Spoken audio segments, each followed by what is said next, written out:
பாருங்க மக்களே, இவ்வளவு புகையிலே நாங்க எப்படி கஷ்டப்படுறோம் பாருங்க. யாருக்காக? உங்களுக்காக. உங்கள் மக்கள் சாப்பிடுறாங்க, அதுக்காக தான் நாங்க கஷ்டப்படுறோம். உங்கள் பிரியாணி, தமிழ் பாய் பிரியாணி.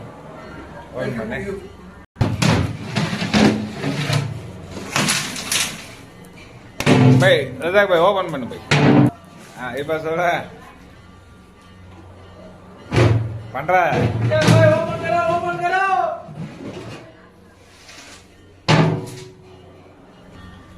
இறக்கி விடுங்க.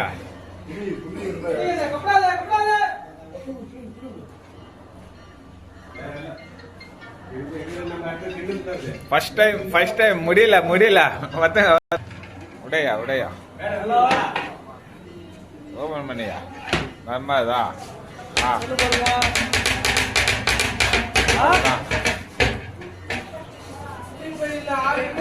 உடை கட்டதா பாய் பாரு பாய் தமிழ் பாய் பாருங்க.